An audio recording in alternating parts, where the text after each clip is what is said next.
Hello, friend. Oftentimes, we think that we can change people. And for most people, you'll have more luck telling the sun to not shine.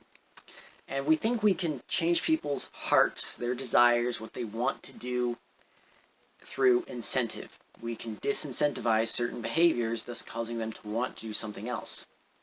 And they might follow their incentive, in fact, they likely will. But that doesn't change their desire, and they will still try to find ways to act through their desire. Changing their incentive is not at all the same thing as changing desire. Desire and incentive often intersect because you're incentivized to do something if you desire it just by virtue of desiring it. If you want to do something, you'll try to make that happen. But guiding one's incentive is not the same thing as changing their heart, changing their mind, changing their desire. Welcome to Philosol. My name is Ollie. This is a very interesting, very specific lesson I had to learn. I really don't see many people talking about it, and I hope I explain it well enough. It's about people and understanding people and how they behave. That's how this concept can be applied to our lives. And so I hope you can find the value in this. I'm going to explain it as best as I can. And I know I've met a lot of people that I think should learn this. I know I had to. So, tell me if this scenario sounds familiar to you. Somebody does something you don't like.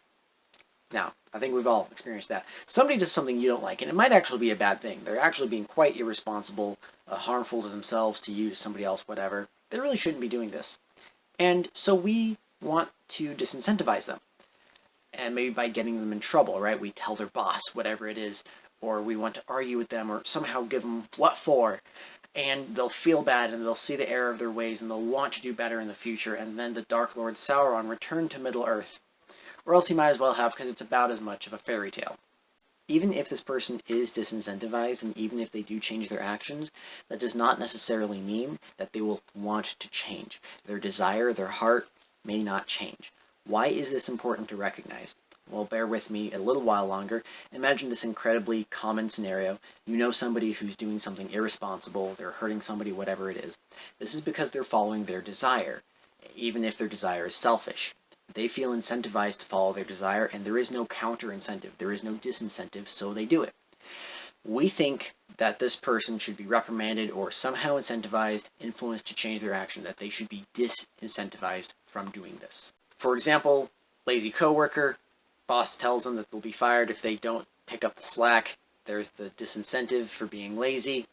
So this might work if they desire keeping their job more than they desire being lazy. And that might be appropriate, that might work, they might change. But here's the catch. We often like to think that this will change them, that they'll not want to be lazy anymore. In reality, they just want to keep their job more than they want to be lazy. And they still want to be lazy. They might still find ways of being lazy, just within this new incentive that's set up. We think that there's some sort of emotional or social element that will teach them something, whatever it is. And they might learn, they might actually turn over a new leaf, they might take it upon themselves to change, but they're taking it upon themselves. The disincentive was just the catalyst, the jumpstart that caused them to look within. We didn't actually change them on our own. And hopefully some people will want to look inside themselves and change, but some people don't, even if their actions do change. And this coworker might be more on top of things now, but they just desire to still be lazy but also keep their job. Their incentive is a little different, so they handle things a little different, but they didn't really have a change of heart. They didn't necessarily grow. Why do I bring this up?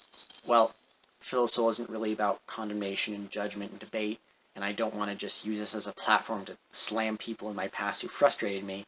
That being said, What is wrong with these people? it's simply a lesson I had to learn. It really helped me to keep in mind how people make decisions, how they're incentivized, and how desire and incentive work. And I see a lot of people, including myself, that feel the need to prove a lesson to some people who are doing things that they don't appreciate. And unfortunately, just because somebody is disincentivized, it doesn't necessarily mean that they're going to grow as a person. I believe they can. I hope they can. Ultimately, it is their choice, and we can't control that. And it helps me keep peace of mind knowing that and understanding this. And it can be disappointing, it can be confounding, it can be frustrating. And that's why it's helped me to realize how people are incentivized and how people act according to their desires, but through their incentives. And how desire is something some people would do if there were no counter incentives in the way. And please don't mind the sound of the kitten playing downstairs. For example, once I had to talk to management at work about a coworker. This was my old job.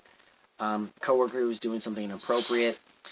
Coworker was talked to, disincentivized, and their actions did somewhat change. However, they still had the desire to do these certain things.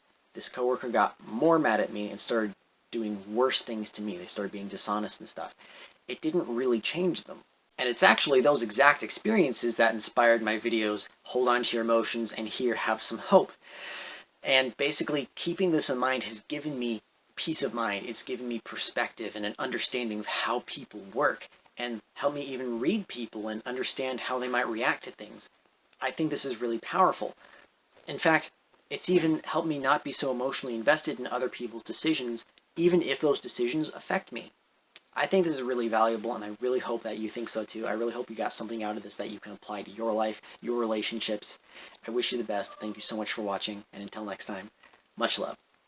Thank you so much for listening. I'd love to hear your advice from your experiences in the comments. We're all growing together, and it's very appreciated.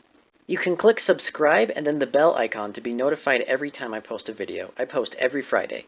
Feel free to share Philisol with anyone you think will find it helpful. I want to help as many people as I can. Check out the channel page for lots more videos and other channels that I really enjoy. Until next time, much love.